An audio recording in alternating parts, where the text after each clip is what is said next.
start tonight with the news of a woman's body found around 5:30 p.m. below the Rim Rocks here in Billings. The Billings Police Department received a 911 call Sunday evening from a person who came across the body just north of Illinois Street and Henry Road. Billings Police Department Sergeant Ben Malam told Q2 that there does not seem to be any suspicious activity, but the death is still under investigation. And in a tweet Sunday evening, Sergeant Ben Malam said the investigation is ongoing. However, there appears to be no threat to the public at this time. This is a developing story. Check back to our website, ktvq.com, for any updates. Authorities say it's likely weather played a role in a deadly boating accident today in Lewis and Clark County. One person is dead and 5 others were taken to the hospital after 2 boats capsized on Upper Holter Lake this morning. The sheriff's office believes these small fishing boats were traveling close together when they capsized. Lewis and Clark Search and Rescue, the sheriff's water emergency team, and other emergency crews responded. The body of one male victim was recovered. 5 other people were rescued and taken to St. Peter's Health in Helena. Those 5 people are in stable condition. Deputies say wind and blowing snow made conditions extremely difficult. Montana Fish, Wildlife and Parks will still be investigating the incident, but again, authorities say it's likely weather played a role. The conditions were obviously not the choice for anybody, either recreating or even to do what we do professionally, trying to do a rescue. And authorities say there was another boat nearby that was stranded against the rocks. Rescue crews were able to reach the boat and bring the people to safety.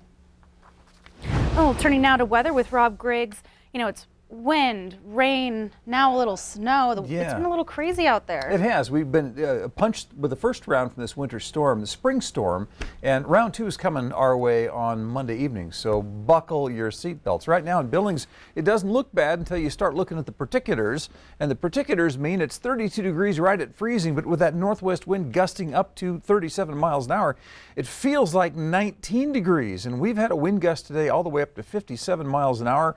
Our high topped out at 45, almost 20 degrees colder than average. Highs across the state today, not too impressive. Into the 30s, maybe a few 40s out there. Winds are starting to shift down toward the east and the south. They'll start dying down after midnight, but they're still pretty strong. Sheridan, 46-mile-an-hour wind gusts, and as we say, we've got another slug of this spring storm coming our way. Tonight, the winds will wrap up later on. Monday night, snow and cold, and then from Monday night to Tuesday night, local accumulations of snow. We'll talk about how much snow and where in just a little bit. Zoe? All right, thanks, Rob. Well, back here in Billings, hundreds came out this morning despite the windy conditions for a run to help the homeless, addicts, and those in poverty. The 10th annual Purple 5K started at Sky Point for the first time after 9 years, starting near Grandview Park. The course went toward the hospital, through Pioneer Park, and back downtown. The Downtown's Billing Alliance puts on the Purple 5K as a benefit for its Spare Change for Real Change.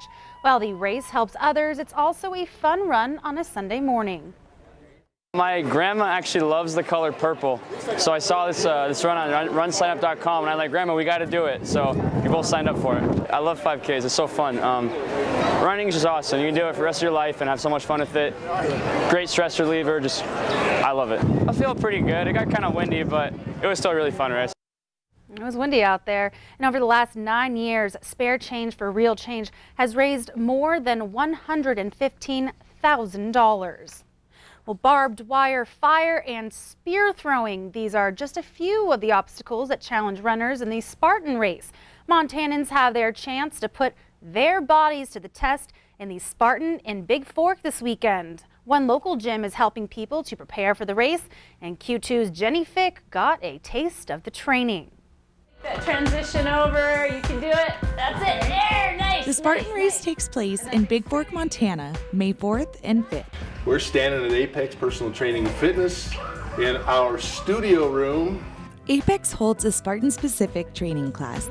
The Eubanks say this isn't the type of race you just want to walk into without preparation. So I put that to the test. Just trying to simulate what's going to happen in the race. So we do a little bit of running, we hit some obstacles, and we just try to keep it going. Runners can choose between the 3+ mile sprint or the 13-mile beast race.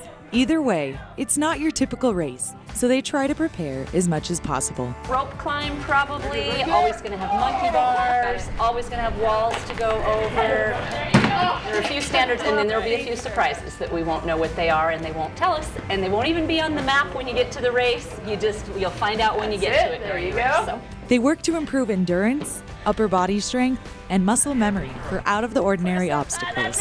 There's lots of lifting heavy things, carrying logs, the rope climb, you need that grip strength, that kind of thing. And through all the training, athletes are gaining confidence, along with muscle. After they start out, they can't do the obstacle. Then after a few weeks of training, they can accomplish it. They just light up like crazy. Can't wait to see them all finish. Regardless of where they place, they'll get to do it as a team. It's great doing it with the team. Yeah, that's probably the most fun we have up there, is that we're all there as a team, the camaraderie, everybody's supporting each other.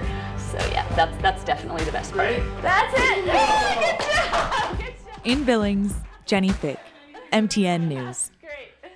And Jenny says it's not too late. You can still come in and get a few days of training in at 1002 10th Street West, Studio Number 3. Race registration can be done at Spartan.com. Former U.S. Army Ranger Chris Tonto, or Peranto, worked as CIA security contractor and was involved in the Benghazi rescue. He spoke at the Republicans' Lincoln-Reagan dinner on Thursday. He says leadership in overcoming adversity and obstacles have often been overlooked. When he was in Benghazi, Libya, when the U.S. consulate was attacked on September 11, 2012. According to CBS News, an American military commando team was not in position and State Department communication was confusing. Peranto says the contractors were sent on a rescue mission. Even people in the military that served for many years don't get experience, and that's that feeling of there ain't nobody coming.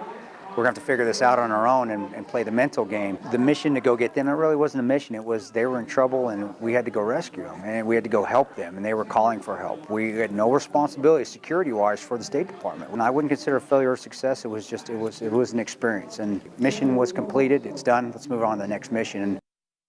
It's an interesting story, and Peranto says his talks are also to honor those who died, naming U.S. Ambassador Christopher Stevens, U.S. Foreign Service Information Management Officer Sean Smith, and CIA contractors Tyrone Woods and Glenn Doherty. Stay with us. More to come tonight on the 10 o'clock news. The Motorcade for Trade Tour making its way through Billings, and former Montana Senator Max Baucus is along for the ride. We tag along after the break. Later in sports, it's been the biggest fight of her life, but Kimberly Peacock is finally starting to feel like herself again. An inspiring story coming up.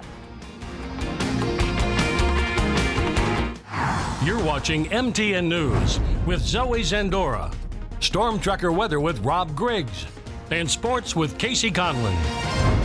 This is the 10 o'clock news on Q2, Montana's news leader.